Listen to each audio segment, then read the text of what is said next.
Welcome to Faith and Sustainability, a podcast where we look deeper into our faith traditions and how they inspire us to care for our common home. I'm your host, Leonard Robinson. And I'm Kat Doyle, your co-host. We want to remind you that our podcast is made possible from the generous support of Jamie Lanier, the Varlamov Family Foundation, Georgia Interfaith Power and Light, St. Francis Services, and Semco Atlanta. Today, we have Sister Joan Brown. She's a Franciscan sister hailing out of Rochester, Minnesota, but currently outside Albuquerque, New Mexico.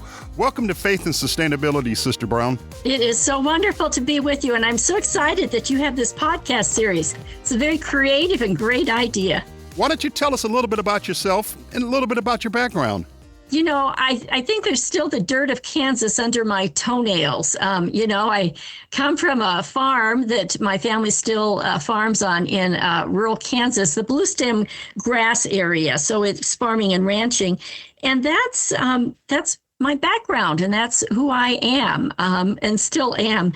And I have to say that was very influential in forming my life, my philosophy, my thinking. And it was the practicality of living on the farm, living with the seasons, growing our own food, taking water from the wells that we had, knowing it was a very dry, arid area. Often we'd have to really, really conserve water, working as a family together, working with our neighbors. But then there's also a very important part, which is the spiritual connection that was just integrated into that life and in our small Catholic parish. Okay. Well, how did you go from a Kansas farm to Rochester, Minnesota to New Mexico? How did you get where you're at now? It goes back to those farm roots. So I might just say, and this might be of interest, especially to some of your Catholic listeners, that when I was growing up, the rituals and things in our little Catholic community were focused around the earth and the seasons. We had blessing of fields. We had blessing, praying for drought. We had blessing of water. We had processions outside with, flowers and May crownings and prayers. And then in November, when it was really cold, we would walk like the 1.5 miles to the cemetery for All Souls, All Saints days, to honor the ancestors and be with them. And then it was too cold to be outside. We'd be inside with candle lights and processions again. So that was very formative as a child, all of those kind of real physical kind of things. And so it really, called me in a soul kind of way. All this that's so real. And that then related to the growing of the food and everything else and all of those cycles. And then I also have a Down syndrome sister. She's passed, beautiful soul, who at that point in history and in the rural areas, there were not services for folks who were differently abled. So my father, who was a very simple man, hardly graduated from high school, would ask me to go with him to help advocate for her that she might get education. So all of that was part of who I am. And then after high school, I went to a liberal arts college, St. Mary College in Leavenworth, Kansas. And I really attribute a lot of this openness to the world, critical thinking, integration of religion and spirit to going to college there. So I have a question. You've talked about this broad way that the earth helped to form you. And in your bio, you talk about your passion for the sacred earth community. Is that what you mean when you're talking about all the different ways that the earth helped form you? Exactly. And it's what Pope Francis calls our common home, that we are integral in that common home. It's the whole earth community.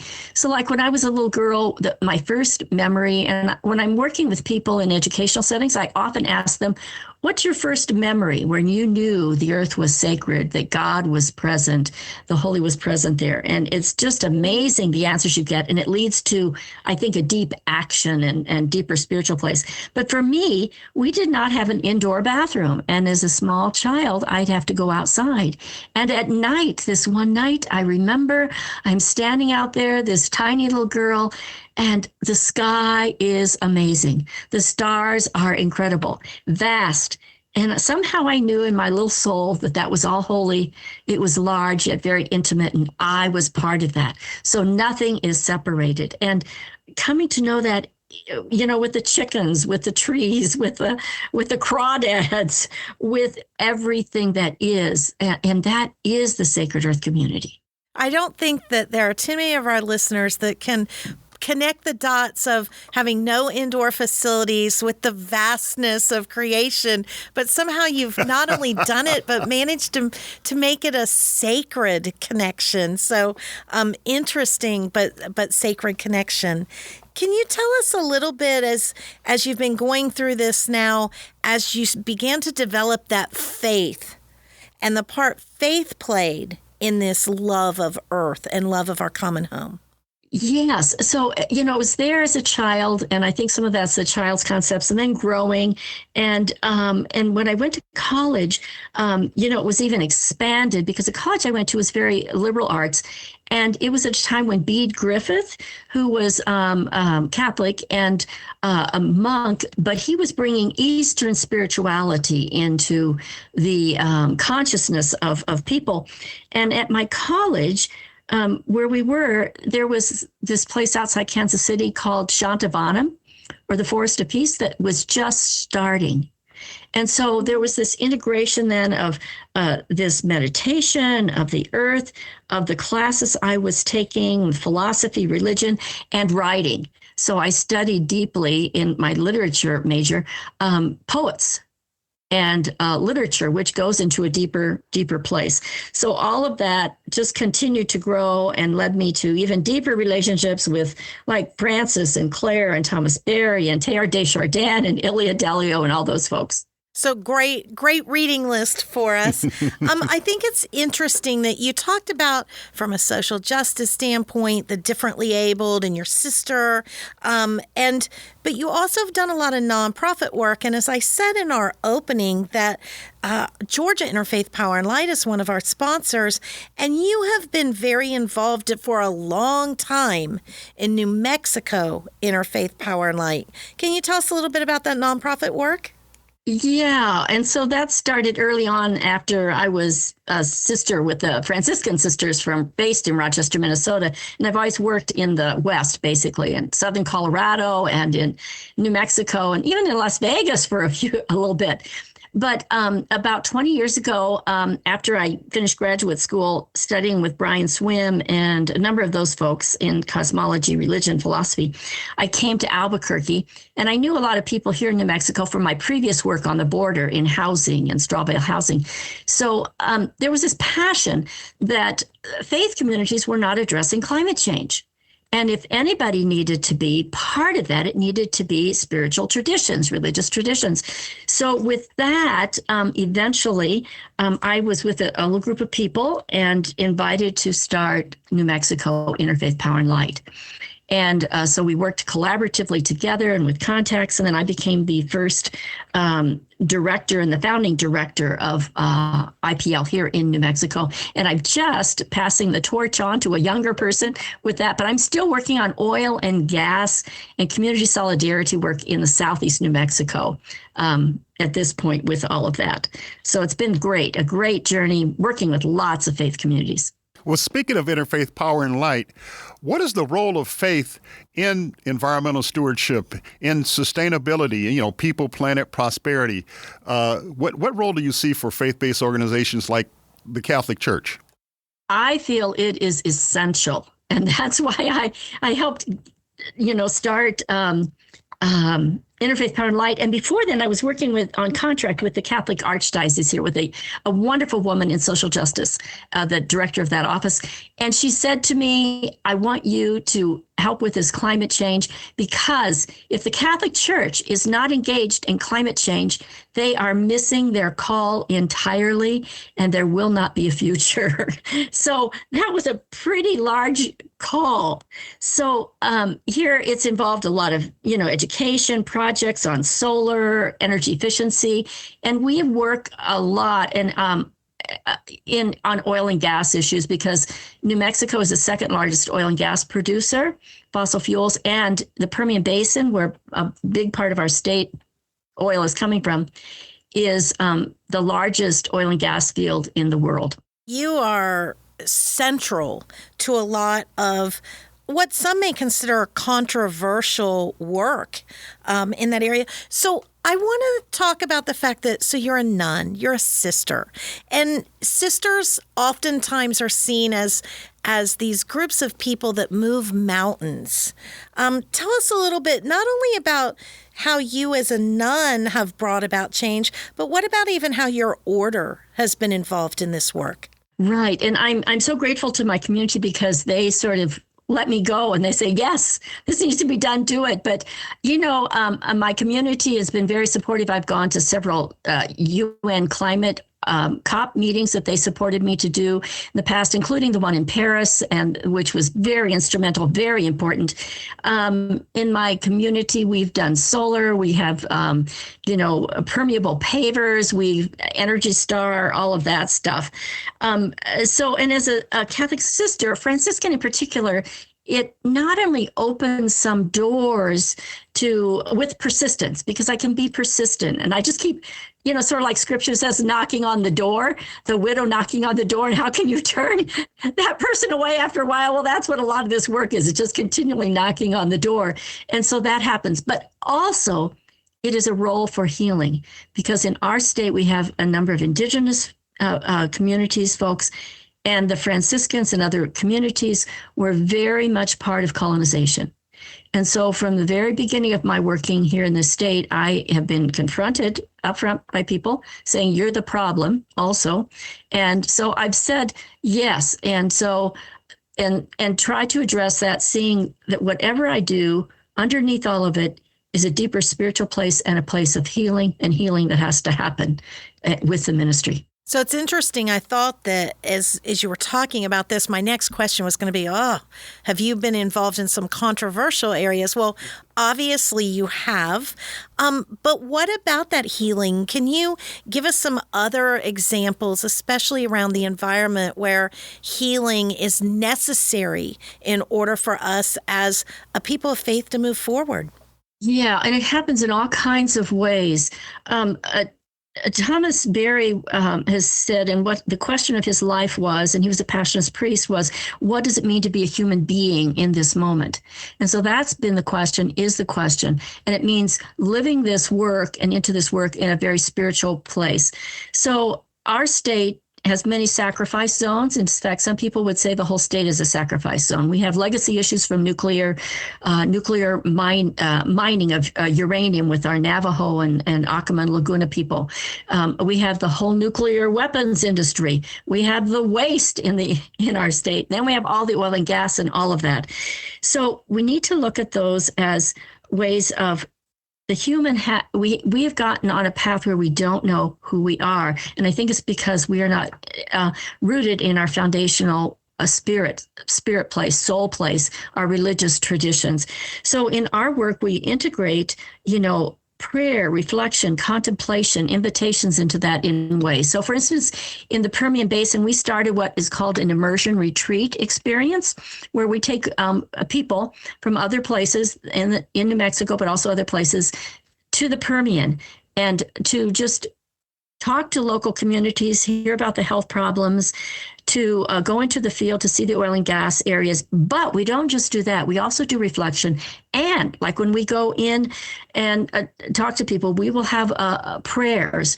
Or when we go out to an oil derrick, we may have holy water and we have prayers. And we're praying for healing and also for wisdom for ourselves, to know how we're supposed to be advocates in public policy and how we're to educate others. So I believe it really has to be in real, not just integration, but an infusion of our spirituality into what we're doing. You described the area you were as sacrifice zones. Can you maybe tell us a little bit more? That is such an interesting term. Can you tell us a little bit more about that? Sure. And these are sacrifices, like in the Catholic tradition, we say that we will do a sacrifice. It's kind of a spiritual practice. This is not that.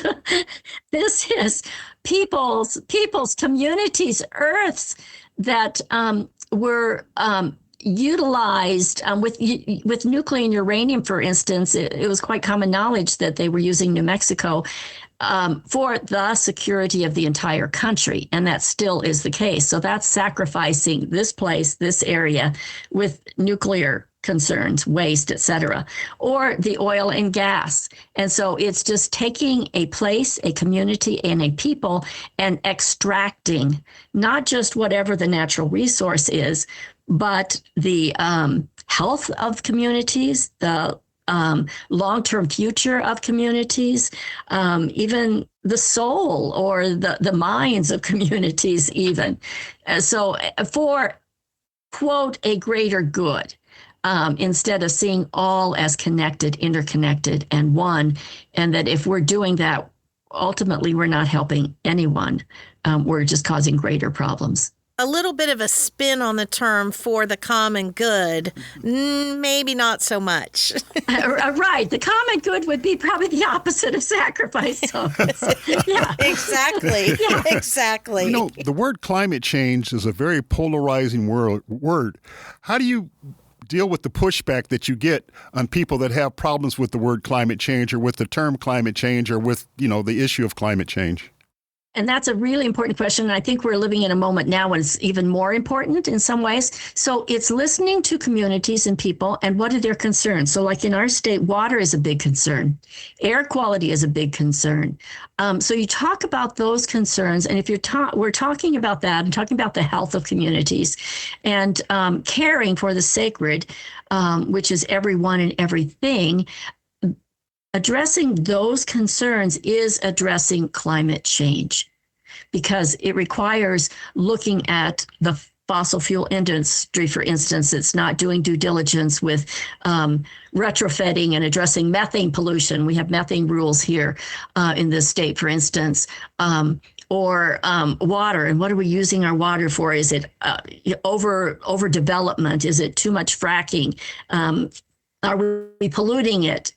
So we need to care for sister water. So it's coming at it from those things that really matter to people and people's health, transition, economy, jobs, and that is addressing climate change. So it sounds like you're not only meeting people where they are, which is important when we have any of these conversations, but you're also really working to broaden the lens through which they see this topic, whether it's climate change or any other environmental issue, that broadening the lens. Would you say that is a lot of what your work is? That is really important. And Pope Francis in Laudato Si talks about that in terms of integral ecology. And that is vital. Integral ecology or intersectionality of concerns, issues. We have a huge immigration concerns here in New Mexico. And immigration, most people don't make the connection, but a lot of the folks that are coming here are coming because of climate change in their home countries, either directly because they can't grow food anymore or because of political unrest. So we will be moving more and more in the future into the necessary, needed integral ecology approach. And so very, very important. So our time is really almost over, but one of the things I thought you could share with us, is there some surprising or interesting way that you do this work that you could share with our listeners? Yeah, this might not be something that everyone does. I do pray and meditate every day, and we have community prayer and all that. But, I walk. I sit with the earth. Even in my little office here, I will listen to the plants. And if I'm having a particularly difficult something I have to deal with, I'll say, well, what do you have to tell me about this? Or what is your wisdom? Or as an example, going on a walk during COVID, I was saying to the trees, oh, you trees are so lucky. You just photosynthesize all over and you create, help us to breathe. And here I am, this human person. And what am I to do? I can't create, breath or anything. And what they said is, you need to photosynthesize love into the world. I love that they answered you back. That's one of the best responses I've heard. I love that they answered her back, Leonard. Well, thank you so much for sharing not only your interest and your passion for this work, but a little bit of insight into who you are and why you do this. We've really enjoyed having you with us today. Yeah, thanks for sharing with us. Thank you. It's been my delight. Many, many blessings. Okay. Well, there's several ways you can stay connected with us on social media and share your journey. Just use the hashtag faith and sustainability. And Leonard, as always, I want to remind everybody to like and to subscribe to the podcast. And we are going to look forward to meeting you next time at the intersection of faith and sustainability. The preceding podcast is a production of the Roman Catholic Archdiocese of Atlanta. Copyright 2025.